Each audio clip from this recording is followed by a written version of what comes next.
Sudah berkali-kali kita ingatkan bahwa media internasional itu sudah di tangan globalis. Kalau globalis ada mau, maka berita itu dialter atau disesuaikan dengan tujuan mereka. Virus COVID muasalnya itu dibuat pengayaannya di laboratorium di Wuhan, dan itu tidak perlu diperdebatkan. Datanya banyak dan ada di mana-mana. Lalu bocor, di mana semua orang tahu itu dibocorkan, sehingga menjadikan virus COVID adalah man-made disaster, petaka ciptaan manusia. Siapa manusianya itu? Ya globalis. Ketika berita internasional membesar-besarkan bertumbangnya orang di mana-mana di Wuhan, mulai dari yang mati mendadak disebarkan secara masif ke seluruh dunia. Kemudian juga negara Eropa diberitakan banyak zombie dan total lockdown secara berlebihan. Ini adalah mesin perang, mesin propaganda. COVID menjadi senjata perang. Beritanya kemudian menjadi mesin uang globalis, yaitu vaksin, obat, dan vitamin. 1,5 tahun setelah beritanya dibesar-besarkan, yang mengantisipasi second wave gelombang COVID kedua. Benar, India saat ini memang mengalami second wave, triple mutation,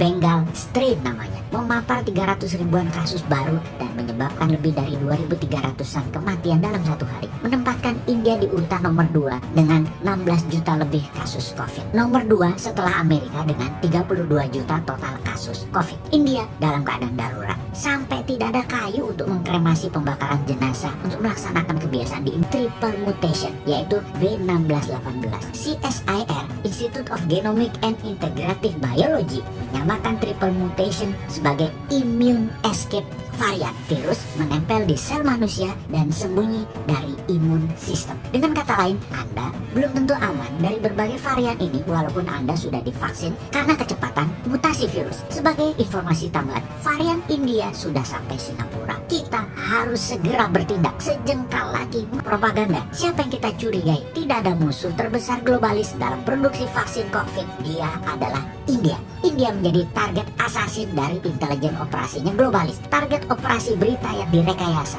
yang dilebih-lebihkan untuk memukul India dan memastikan vaksin global dipakai di India, dan India tidak sempat memproduksi vaksin untuk dunia. Globalis jago mengemas beritanya untuk menjadikan tool untuk membunuh India di mata internasional. Jadi mengerti mengapa India dihalangi atau diperlambat dengan izin BPOM yang dipersulit dan penggagasnya dimatikan karakternya. Juga tenaga ahlinya dianggap abal-abal. Kok membangun narasi antipati begitu sih? Jangan. Ini keadaan darurat perang. Bela bangsamu. Mana nasionalismemu? Makanya kaum patriotis nasionalis New Mind ambil posisi. Posisinya adalah pro produk lokal. Juga vaksin yang telah dibeli pemerintah tetap didukung, namun kalau bisa 80%-nya atau mayoritas vaksin dan imunitas obatnya lokal karya anak bangsa. Kembali ke sistem perlindungan negara Indonesia. Itulah berkali-kali kita katakan, lobby-lobby politik luar negeri itu penting. Kalau tidak, sebentar lagi Indonesia diindiakan di berita internasionalnya.